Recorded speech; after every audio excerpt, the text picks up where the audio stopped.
Middle east వల్ల ఈరోజు పెద్ద పెద్ద దేశాలే ఆర్థిక వ్యవస్థలో కూరుకుపోతున్నాయి. ఆర్థికంగా దిగజారిపోతున్నటువంటి పరిస్థితి. యూరప్ దేశాలు కూడా ఈరోజు పెట్రోల్ ధరలు పెంచుకునేటటువంటి పరిస్థితిలో ఉన్నాయి.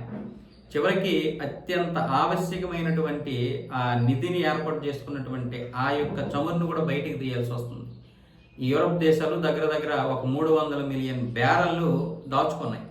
ఇప్పుడు వాటిని బయటికి తీయాల్సి వస్తుందంటే ఎలాంటి పరిస్థితి ఉందో అర్థం చేసుకోండి మిడిల్ ఈస్ట్ వల్ల. అలాంటిది పాకిస్తాన్, బంగ్లాదేశ్ ఆర్థిక వ్యవస్థలు పూర్తిగా కూరుకుపోతున్నాయి. ఎందుకు కుదేలైపోతున్నాయి అంటే మరి యూరప్ దేశాలే తట్టుకోలేనప్పుడు పాకిస్తాన్, బంగ్లాదేశ్ ఎలా తట్టుకుంటాయి? ఇప్పుడు పాకిస్తాన్ ఏం చేస్తుంది?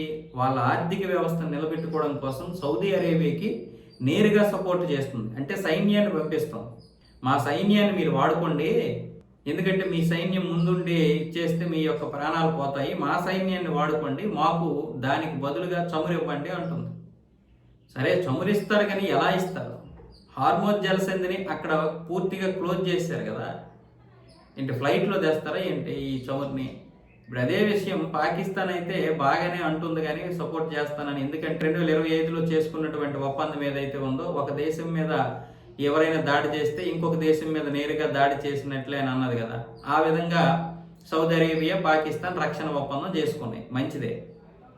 కానీ ఇప్పుడున్నటువంటి పరిస్థితుల్లో మీరు చమురుని ఎలా తీసుకొస్తారు?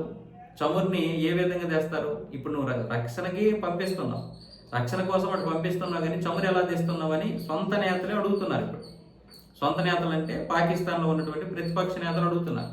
అలాగే చాలామంది ఆర్థికవేత్తలు కూడా దీనికి సమాధానం చెప్పాలి. నువ్వు పాకిస్తాన్ సైన్యాన్ని పంపిస్తావు, చమురుని ఎలా తెస్తావు? అక్కడ ఉద్రిక్తత పరిస్థితులు తగ్గాలి, యుద్ధం ఆగిపోవాలి, అప్పటి వరకు చమురు రాదు.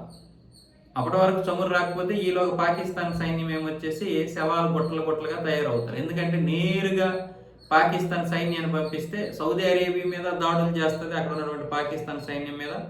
ఇటువైపు 900 కిలోమీటర్లు ఏదైతే సరిహద్దు ఉందో, ఈ సరిహద్దుల్లో కూడా ఖైబర్ పఖ్తూన్ఖ్వా మీద విపరీతం దాడులు చేసే అవకాశాలు ఉన్నాయి. ఇప్పుడు అటు ఒక 10 క్షిపణులు వేసినప్పుడు ఇటు ఒక 2-3 క్షిపణులు వేసిందనుకో, పాకిస్తాన్ ఏంటి పరిస్థితి? ఇప్పటికే ఆఫ్ఘనిస్తాన్తో యుద్ధం చేయలేక ఒకవైపు చతికిలు పడిపోతుంది. అంటే అటు ఆఫ్ఘనిస్తాన్ చతికిలు పడిపోతుంది, ఇటు పాకిస్తాన్ కూడా పోరాడలేకపోతుంది. ఎందుకంటే యుద్ధం వల్ల వచ్చేటటువంటి పరిణామాలు అలా ఉంటాయి. సో ఇప్పుడు కనుక ఇరాన్ మళ్ళీ నేరుగా ఒక 2 క్షిపణులు వేస్తే మళ్ళీ ఇది వైమానిక దాడులు చేయాల్సి ఉంటుంది. వైమానిక దాడులు చేయడం అంత ఆషామాషయం కాదు. ఇరాన్ మీద అటు వైమానిక దాడులు చేయాల్సి వస్తే ఇటువైపు ఏమొచ్చేసి పూర్తిగా నాశనం చేసేస్తుంది ఇరాన్. అందుకనే ఇప్పుడున్నటువంటి పరిస్థితుల్లో ఈ యొక్క నిర్ణయం అనేది కరెక్ట్ కాదని సొంత నేతలు అంటున్నారు.